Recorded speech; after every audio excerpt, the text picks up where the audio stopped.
नमस्कार, बहुत स्वागत है आपका। मैं हूं आपके साथ नेहा दुबे। बुलेटिन की शुरुआत इस वक्त की बड़ी खबर के साथ। इस वक्त की बड़ी खबर, हरियाणा में वोटों की गिनती लगातार जारी है। रुझानों में बीजेपी को बहुमत। हरियाणा में भाजपा ऐतिहासिक जीत की ओर अग्रसर है। बता दें आपको कि हरियाणा के रुझानों में तीसरी बार भारतीय जनता पार्टी की सरकार बनती हुई दिखाई दे रही है। रुझानों में बीजेपी लगातार कांग्रेस से आगे है। रुझानों में बीजेपी 47 सीटों पर आगे है और रुझानों में बता दें आपको कि 37 सीटों पर कांग्रेस आगे बढ़ती हुई दिखाई दे रही है। कांग्रेस नेता कुमारी शैलजा का बयान आया कि 60 की उम्मीद थी, अब संघर्ष कर रहे हैं। कुमारी शैलजा, विनेश फोगाट ने जीता जुलाना का दंगल। तो बड़ी खबर पर लगातार हम बने हुए हैं। बता दें आपको कि जो फिलहाल तस्वीर निकल के सामने आ रही है वो यही कि भारतीय जनता पार्टी एक बार फिर से सरकार बनाती हुई दिखाई दे रही है।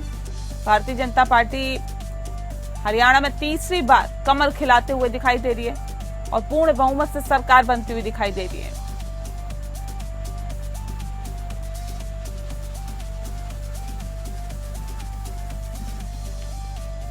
तो कुमारी शैलजा का बयान आया है। उन्होंने कहा है कि 60 सीटों की उम्मीद थी, लेकिन ठीक है, हम संघर्ष कर रहे हैं। हालांकि भले ही जो फासला है वो ज्यादा ना बताया जा रहा हो और ये भी कहा जा रहा है कि धीरे धीरे जो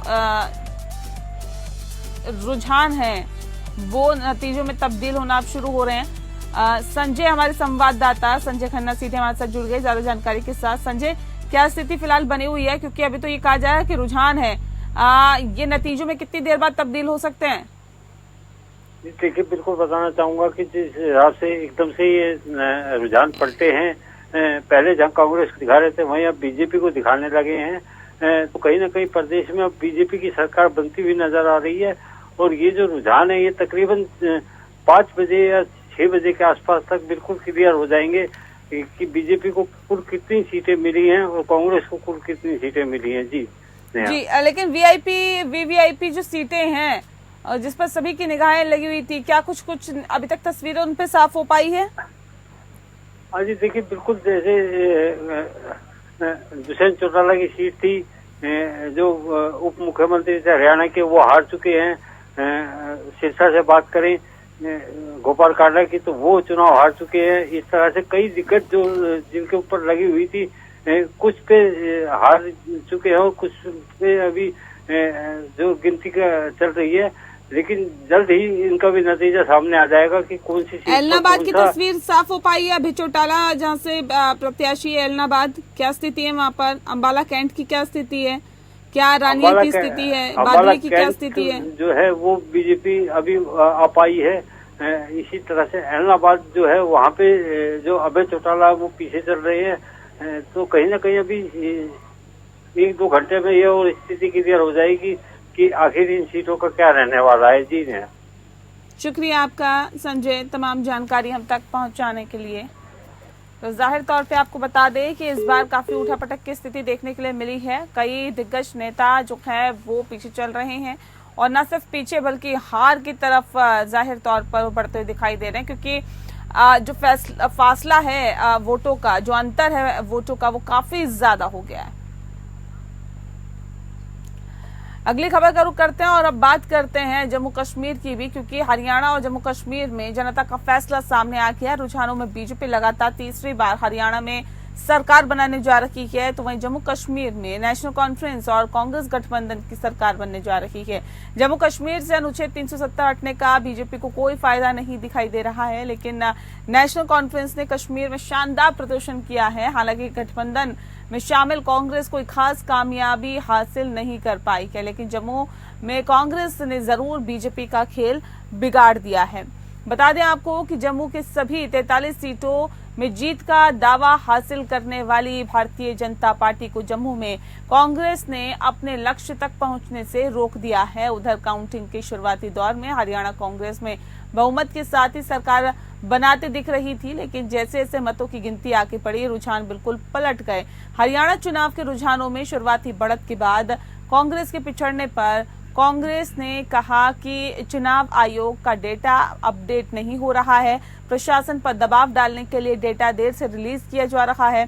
हरियाणा में तीसरी बार जीत के साथ बीजेपी इतिहास रचने जा रही है।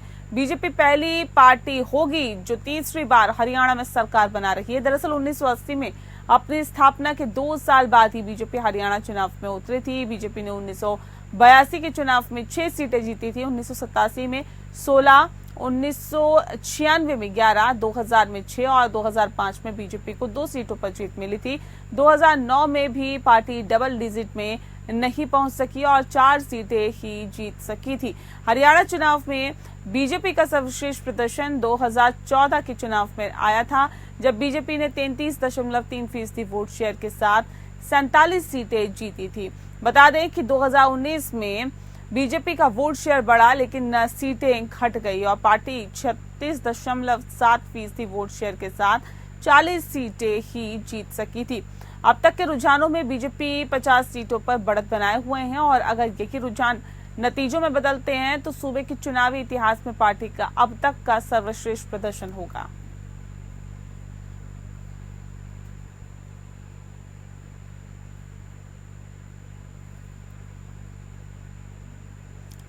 तो बता दें आपको कि जम्मू कश्मीर की अगर हम स्थिति की बात करें तो जम्मू में भारतीय जनता पार्टी को भले ही थोड़ा फायदा हो, लेकिन कश्मीर में जाहिर तौर पर नुकसान हुआ और ऐसे में हरियाणा में एक बार फिर से भारतीय जनता पार्टी सरकार बनाते हुए देखी जा सकती है। और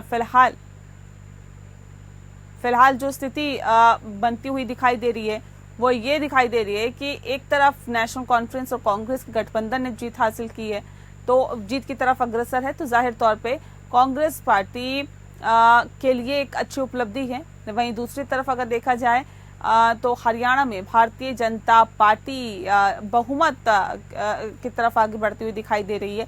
तो क्या स्थिति है, विश्लेषण करने के लिए सीधे हमारे साथ जुड़ गए इनपुट हेड राजीव शर्मा जी। राजीव, किस तरह से इसे देखते हैं और अभी तक जो रुझान निकल के सामने आ रहे हैं, देखिए यही अब रुझान नतीजों में तब्दील होंगे, इसमें भी ज्यादा वक्त नहीं बचा है। ऐसे में अभी तक क्या कुछ निकल के सामने आया और क्या लगता है कितना उलटफेर हो सकता है सीटों में? क्या कोई ऐसी सीटें भी हैं जिस पर अभी तक जो नतीजे हैं वो डिक्लेयर हो गए हों? देखिए, ऐसा है कि ये लगभग 45 सीटों के लगभग रुझान सामने आ चुके हैं, नतीजे लगभग सामने आ चुके हैं और अब कोई भी रुझान ऐसा नहीं है कि बहुत ज्यादा उलटफेर इसमें होने वाला है। क्योंकि जहां पर 19 राउंड की वोटिंग है वहां 14 राउंड 15 राउंड की वोटिंग हो चुकी है, जहां 11 राउंड की है वहां कम से कम पूरी हो चुकी है, जहां 16 राउंड की है वहां 14 राउंड हो चुके हैं। तो ऑलमोस्ट लगभग काउंटिंग पूरी है और इन जो नतीजे जो रुझान इस समय सामने दिखाई दे रहे हैं उसमें बहुत ज्यादा परिवर्तन की संभावना नहीं है।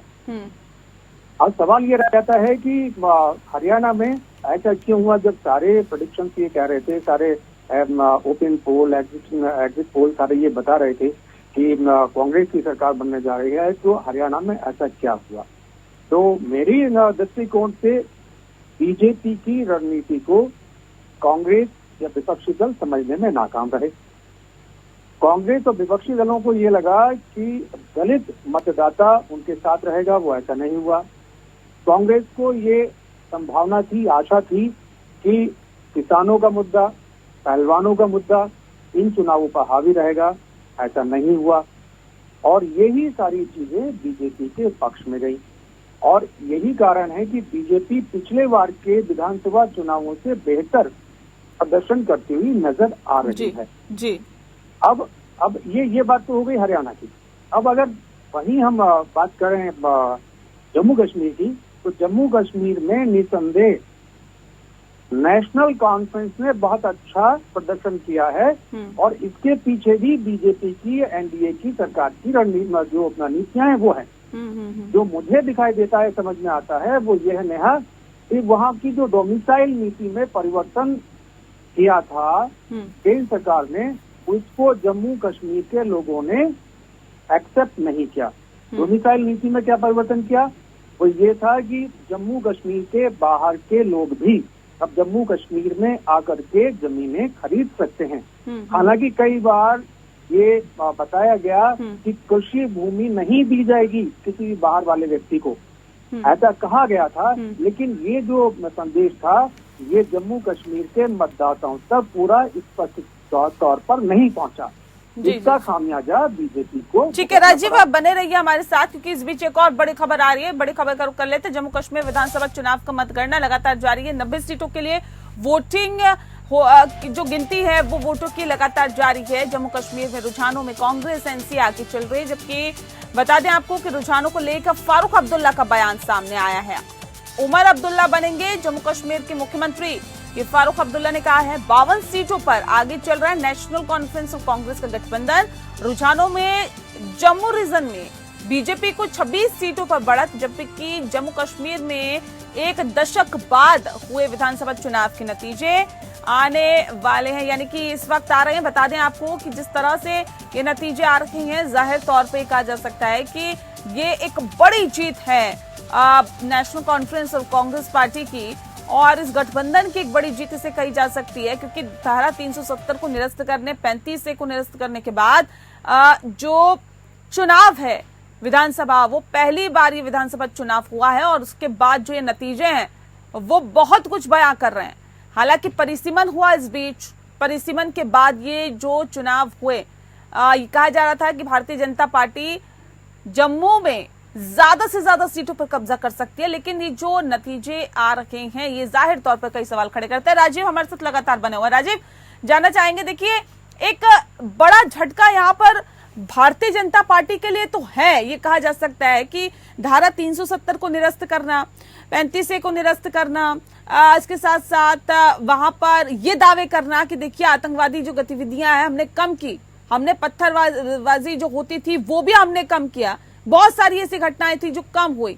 उसके बाद परिसीमन भी करना, और ये देखना कि देखिए जम्मू से ज्यादा सीटें हम ला पाए, इसकी भी लगातार भरपूर कोशिशें करना, अपने संगठन को मजबूत करना। लेकिन उसके बावजूद नतीजा क्या लगता है कि कुछ उस हिसाब से निकल के सामने आ पाया जिस हिसाब से तैयारी की गई थी भारतीय जनता पार्टी की तरफ से?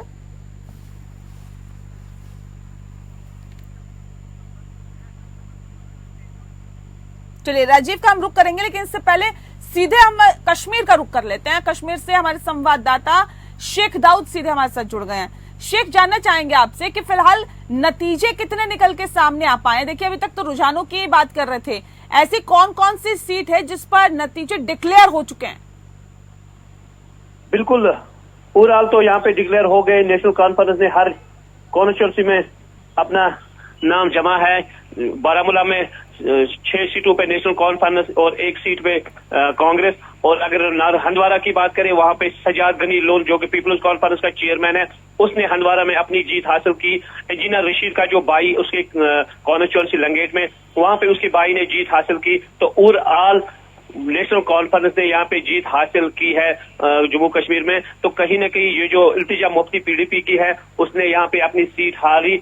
और मुजफ्फर हुसैन बेग जो कि पार्लियामेंट मेंबर है, वो यहाँ पे बारामूला कॉन्स्टिट्यूंसी में एक इंडिपेंडेंट कैंडिडेट है, उसने भी ये अपनी सीट गंवाई है। तो यहाँ पे नेशनल कॉन्फ्रेंस ने और कोalition कांग्रेस के साथ है, और वो यहाँ लग रहा है कि शायद नेशनल कॉन्फ्रेंस और कांग्रेस मिलजुल के यहाँ पे सरकार बनाएगी। और फारूक अब्दुल्ला ने अभी एक ट्वीट किया और उसमें साफ तौर पर वाज़ेह किया है कि उमर अब्दुल्ला यहाँ पे चीफ मिनिस्टर होगा। जी जम्मू में जिस हिसाब से भारतीय जनता पार्टी की तैयारी थी, कितना लॉस यहाँ पर फिलहाल देखने के लिए उसे मिल रहा है? क्योंकि परिसीमन किया गया, उससे पहले धारा 370 कश्मीर से निरस्त की गई, तमाम तैयारी की गई, संगठन को मजबूती देने की कोशिश की गई। शेख, यहाँ पर अगर हम जम्मू की बात करें, जिस हिसाब से तैयारी थी, और जम्मू में ये कहा जा रहा था कि भारतीय जनता पार्टी, अपने नेता कह रहे थे कि क्लीन स्वीप यहाँ पर किया जाएगा, उस हिसाब से क्या लग रहा है वो नतीजे निकल के सामने आ पाए हैं? बिल्कुल, आज पहली बार हमें लग रहा है कि एग्जिट पोल ने शायद धोखा दिया है। जिस तरह एग्जिट पोल और जो एजेंसी हमें जो इनपुट दे रहे हैं कि शायद बीजेपी यहाँ पे अच्छा रोल करेगा, बट आज पता चला कि बीजेपी ने जम्मू में कुछ खास नहीं किया है। बीजेपी की तरफ से जो बड़े बड़े लीडर जो है उन्होंने यहाँ पे रैलियां की है, लोगों ने शिरकत की है रैलियों में, बट जब वोट का नतीजा आज देखने को मिल रहा है तो उस तरीके से रिजल्ट सामने नहीं आया है। तो जिस तरह बीजेपी के जो रविंदर रैना उसने अपनी सीट खोई है, तो कहीं ना कहीं बीजेपी को यहाँ पे एक बहुत बड़ा झटका लगा जम्मू में भी। जी शेख दाऊद, बहुत शुक्रिया आपका तमाम जानकारी हम तक पहुंचाने के लिए। और जाहिर तौर पे कहा जा सकता है कि देखिए कश्मीर में तो भारतीय जनता पार्टी को बहुत उम्मीदें नहीं थी, लेकिन जम्मू से जो उम्मीदें थी वो उम्मीदों पर भी कहीं ना कहीं जो है वो पूरी उम्मीदें नहीं हो पाई हैं। राजीव हमारे इनपुट हेड सीधे हमारे साथ जुड़ा हुआ है ज्यादा जानकारी के साथ। राजीव, जानना चाहेंगे आपसे कि देखिए जिन उम्मीदों के साथ ये चुनाव लड़ा गया और तमाम रैलियां की, जनसभाएं की, अपने पक्ष में माहौल बनाने की कोशिश की,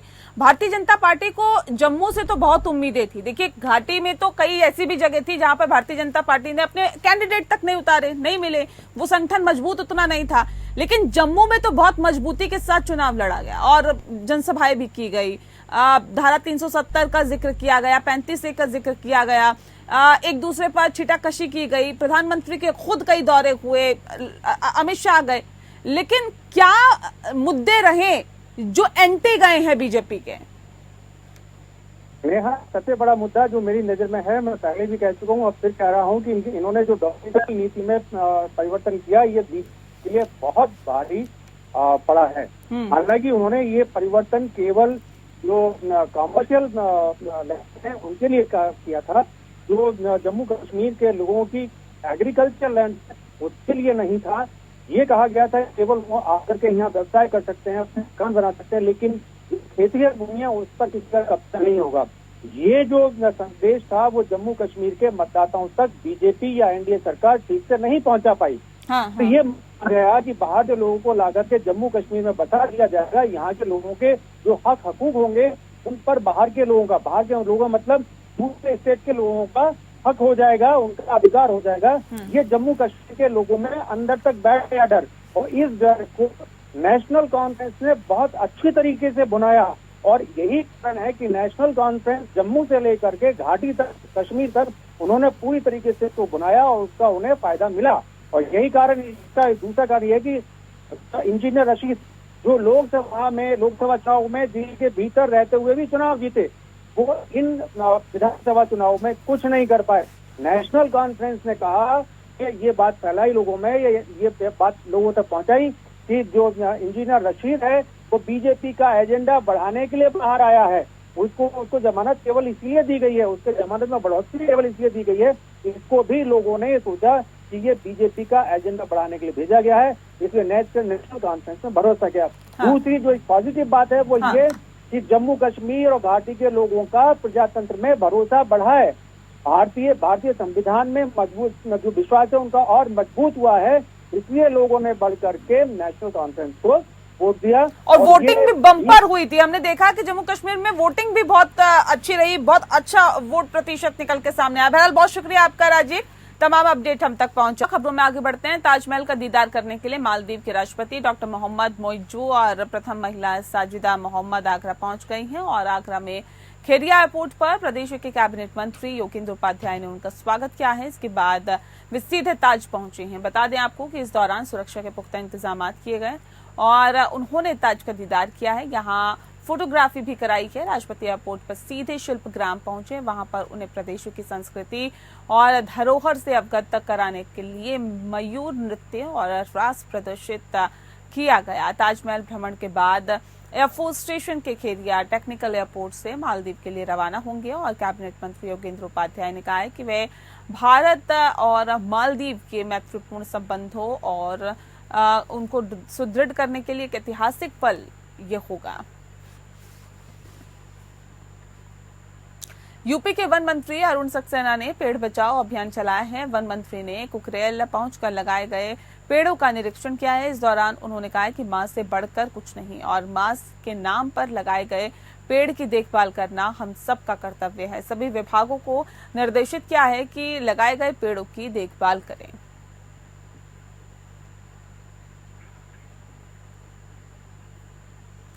संभल के इस समय जिला पंचायत राज अधिकारी उपेंद्र कुमार पांडे हैं। शिकायतकर्ता ने उनके खिलाफ एक शिकायती पत्र 21 अप्रैल 2024 को दिया। अवैध रूप से धनराशि की वसूली, भ्रष्टाचार संबंधी और पद का दुरुपयोग गंभीर आरोप शिकायतकर्ता ने लगाए थे। शिकायतकर्ता ने निदेशक पंचायती राज लखनऊ को 11 बिंदुओं का शिकायत पत्र सौंपा था। निदेशक ने 29 अप्रैल 2024 को मामले में जांच अधिकारी डीडी पंचायत मुरादाबाद मंडल मुरादाबाद को बनाया था और निदेशक द्वारा डीडी पंचायत को निर्देशित किया गया था कि हमारे इस मामले में 1 सप्ताह में जांच आख्या निदेशालय को उपलब्ध कराए, लेकिन अभी तक मामले में डीडी पंचायत मुरादाबाद मंडल मुरादाबाद ने जांच पूरी नहीं की है और महेंद्र सिंह डीडी पंचायत मुरादाबाद मंडल मुरादाबाद से मामले में जानकारी ली तो बताया कि शिकायत से संबंधित कुछ दस्तावेज नहीं थे। उन दस्तावेजों को मंगाया है और 1 सप्ताह में जांच पूरी कर ली जाएगी, लेकिन अभी तक क्या जांच में पाया गया है उसके बारे में बताने से डीडी पंचायत मुरादाबाद मंडल मुरादाबाद ने इनकार कर दिया। 5 महीने बीत जाने के बाद भी जांच अधर में लटकी हुई है। उपेंद्र कुमार पांडे डीपीआरओ है, साथ ही उनकी शिकायत निर्देशक पंचायती राज लखनऊ से की गई थी। 11 बिंदुओं पर यह शिकायत की गई थी। साथ ही इसमें भ्रष्टाचार, अवैध उगाही और शासन के निर्देशों का पालन नहीं किया गया था, ऐसी शिकायत की गई थी। साथ ही निर्देशक पंचायती राज लखनऊ ने डीडी पंचायत को निर्देशित किया गया था कि आप 1 सप्ताह के अंदर इसकी जांच करके जांच सौंपी जाए, लेकिन उसमें अभी तक 5 महीना बीत जाने के बाद में कोई भी कार्रवाई देखने को नहीं मिली है। समझा जा रहा है कि अभी जो है टाल मटोल की जा रही है। हमने महेंद्र सिंह डीडी पंचायत मुरादाबाद मंडल से बात की तो उन्होंने बताया कि साक्ष्य उसमें कुछ मंगाए गए हैं, कुछ कागज कमी थी वो मंगाए गए हैं और अब 1 सप्ताह में कार्रवाई इसमें देखने को मिलेगी और जांच 1 सप्ताह में निर्देशक पंचायती राज लखनऊ को रिपोर्ट सौंप दी जाएगी। अब 5 महीना बीत जाने के बाद भी अभी जांच पूरी नहीं हुई है, तो ये जांच कब तक चलती है या फिर इसमें क्या खेल होता है ये तो समय ही बताया। मैं चरण सिंह कैमरा पर्सन के साथ APN संभल। वहीं लखनऊ में आज तड़के सुबह सीतापुर रोड स्थित छठा मील के पास इलेक्ट्रॉनिक शोरूम में भीषण आग लग गई। देखते ही देखते इतनी आग बढ़ गई, इतनी भीषण हो गई कि गोदाम के ऊपर से धुआं निकलता हुआ दिखाई दिया और 3 किलोमीटर दूर तक दिखाई देने लगा। गोदाम में इलेक्ट्रॉनिक का सामान होने के चलते अग्निकांड से एक के बाद एक कई धमाके भी हुए और इससे इलाके में दहशत फैल गई। अग्निकांड से करोड़ों रुपए का नुकसान भी हो गया है, लेकिन गनीमत ये रही कि इस हादसे में किसी ने अपनी जान नहीं गंवाई है। टीन के गोदाम से निकलती ऊंची ऊंची आग की लपटें और धुआं इस बात की गवाही है कि आग का मंजर कितना खौफनाक होगा।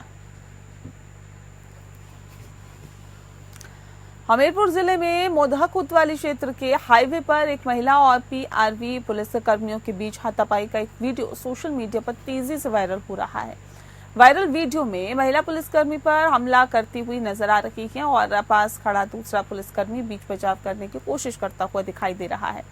हाईवे पर पुलिस के साथ महिला द्वारा की जा रही हाथापाई से लोगों की भीड़ लग गई है और हाथापाई का वीडियो बनाकर स्थानीय लोगों ने सोशल मीडिया पर वायरल कर दिया है। महिला और पुलिस के बीच हाथापाई के कारणों का कोई अता पता नहीं चल सका है।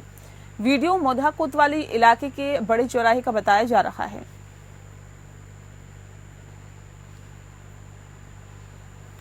हमीरपुर जिले के मुस्करा थाना क्षेत्र में बाइकों के अंदर आमने सामने की जोरदार भिड़ंत हो गई, जिससे कि बाइक सवार 4 लोग गंभीर रूप से घायल हो गए। एक बाइक पर सवार दोनों लोगों के पैर टूट गए हैं। सूचना पर पहुंची डायल 108 और डायल 112 की मदद से चारों घायलों को CHC मुस्करा ले जाया गया। बता दें आपको कि मुस्करा CHC में ड्यूटी पर तैनात डॉक्टर ने चारों घायलों को प्राथमिक उपचार करते हुए गंभीर रूप से घायल 2 लोगों को जिला अस्पताल हमीरपुर के लिए रेफर कर दिया। स्थानीय थाना मुस्करा द्वारा दोनों क्षतिग्रस्त बाइकों को अपने कब्जे में ले लिया और मामले की जांच में जुट गई।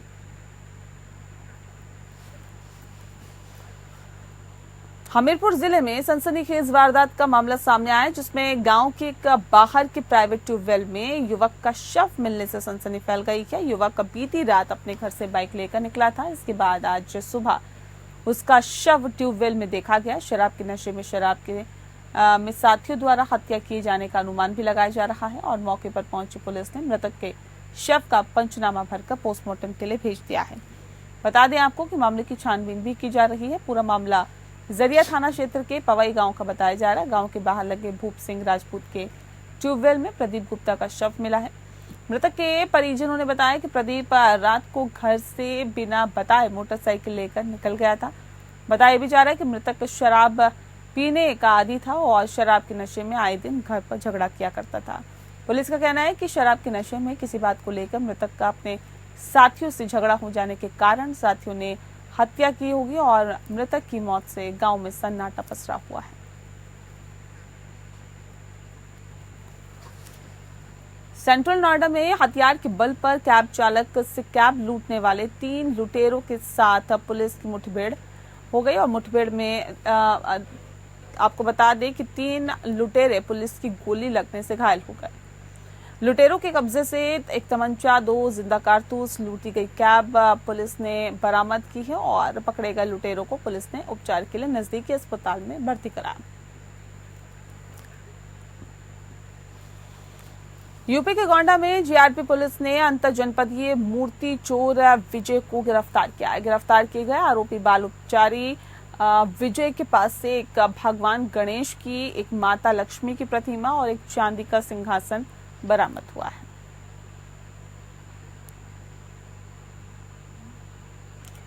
पुरानी बस्ती थाना क्षेत्र के करड़ खास गांव में प्रेमी जोड़े का शव मिलने से सनसनी फैल गई है। दोनों ने जहर खाकर अपनी जीवन लीला को समाप्त कर लिया है। प्रेमी जोड़ा आपस में रिश्ते में चाची भतीजा थे। बता दें कि जिनके बीच में कई सालों से प्रेम प्रसंग चल रहा था और पुलिस ने दोनों शवों को कब्जे में लेकर पोस्टमार्टम के लिए भेज दिया है। मामले की पुलिस जांच कर रही है।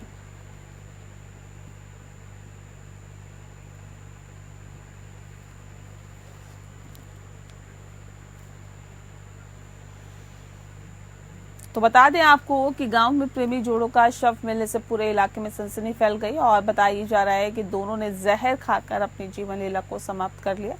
बस्ती का ये पूरा मामला है, उत्तर प्रदेश की बस्ती का ये मामला है। बता दें आपको कि गांव में ही शव मिला है और शव मिलने से पूरे इलाके में सनसनी फैल गई है। बताया जाए कि रिश्ते में चाची और भतीजा ये लोग थे।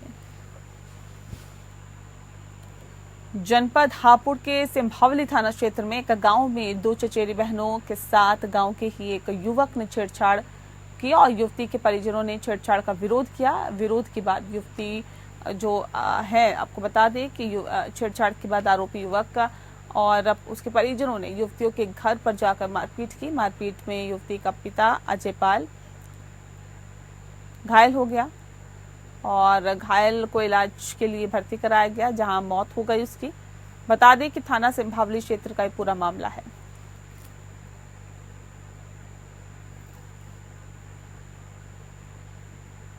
और इसी के साथ बुलेटिन में फिलहाल इतना ही। नमस्कार।